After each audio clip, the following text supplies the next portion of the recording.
SC వర్గీకరణ bill ఆమోదం పట్ల దళిత సంఘాలు నాయకులు సంతోషాన్ని వ్యక్తం చేశాయి. ఈ సందర్భంగా ముఖ్యమంత్రి నారా చంద్రబాబు నాయుడు, ఉప ముఖ్యమంత్రి పవన్ కళ్యాణ్, ఎంఆర్పీఎస్ వ్యవస్థాపకులు మందకృష్ణ మాదిగ, ప్రధానమంత్రి మోడీ చిత్రపటాలకు పాలాభిషేకం చేశారు. ఆంధ్రప్రదేశ్ శాసనసభలో ఎస్సీ వర్గీకరణ బిల్లు ఆమోదం పట్ల దళిత సంఘాలు నాయకులు సంబరాలు జరుపుకుంటున్నారు. తెనాలి ఆర్టీసీ బస్టాండ్ సమీపంలోని గుర్రం జాషువా విగ్రహం వద్ద బీజేఆర్ కమిటీ ఆధ్వర్యంలో దళిత సంఘాల నేతలు, ఎంఆర్పీఎస్ నాయకులు పాల్గొని ఎస్సీ వర్గీకరణ బిల్లు ఆమోదంకు దోహదం చేసిన ప్రధానమంత్రి మోదీ, ముఖ్యమంత్రి Nara Chandrababu Naidu, deputy CM Pawan Kalyan, MRPS వ్యవస్థాపకులు మందకృష్ణ మాదిగల చిత్రపటాలకి పాలాభిషేకం చేశారు. తదనంతరం పూల జల్లు కురిపించారు. ఈ సందర్భంగా వారు మాట్లాడుతూ, గత 30 సంవత్సరాలుగా ఎంఆర్పీఎస్ వ్యవస్థాపకులు మందకృష్ణ మాదిగ పోరాట ఫలితం నేడు ఎస్సీ వర్గీకరణ బిల్లు ఆమోదం అంటూ వారు పేర్కొన్నారు. వర్గీకరణ బిల్లు ఆమోదం చేసిన కూటమి ప్రభుత్వానికి, నాయకులకు, శాసనసభ్యులకు, అలాగే ఎంఆర్పీఎస్ వ్యవస్థాపక అధ్యక్షులు మందకృష్ణ మాదిగకు వారు కృతజ్ఞతలు తెలియజేశారు.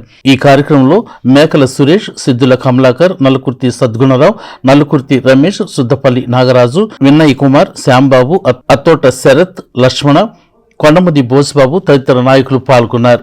నాయకత్వంలో సుదీర్ఘ 30 సంవత్సరాల పోరాటంలో మాదిగలకు సముచిత న్యాయం కల్పిస్తూ సరైన ఫలాలు అందించే దిశగా కృష్ణమాదిగ గారు పోరాట ఫలితంగా ప్రభుత్వం నుంచి ఏబిసిడి వర్గీకరణ దిశగా ప్రభుత్వం అడుగులు వేస్తుంది. ఈ సందర్భంగా Tenali BJR committee, Telugu Desam party, Janasena పార్టీలకు అతీతంగా మాదిగ జాతి మొత్తం కలిసి మందాకృష్ణ మాదిగ గారికి, కూటమి నాయకులకు తెనాలి బస్టాండింగ్ వద్ద పాలాక్షేపం జరిగింది.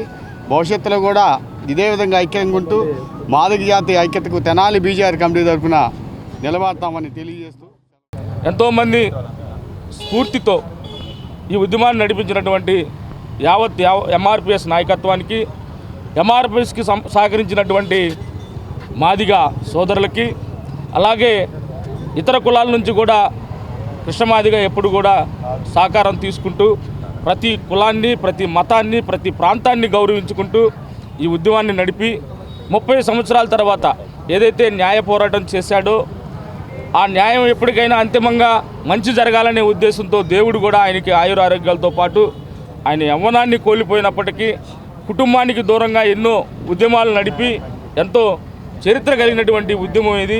భారతదేశంలోనే ఏకైక ఉద్యమం ఎంఆర్పీఎస్ ఉద్యమం. సహాయం కానీ, ప్రోత్బలం కానీ వారందరికీ కృష్ణమాది తరఫున ఉద్యమ నమస్కారాలు తెలియపరుస్తున్నాం. ఈరోజు బస్టాండింగ్ ఆవరణలో ఆమోదం జరిగి ఇంప్లిమెంట్ ఏకగ్రీవంగా ఇంప్లిమెంట్ అయిన సందర్భంగా పాలాభిషేకం చేస్తూ కూటమి నాయకులందరికీ మా కృష్ణమాది గారితో సహా పాలాభిషేకం చేస్తూ, దీంట్లో తెనాలి పట్టణంలో బీజేఆర్ కానీ, టీడీపీ కానీ, మొత్తం జనసేన కానీ, మొత్తం మాదిగ సోదరులందరం కలిపి ఈ పాలాభిషేకంలో పాల్గొన్నాము.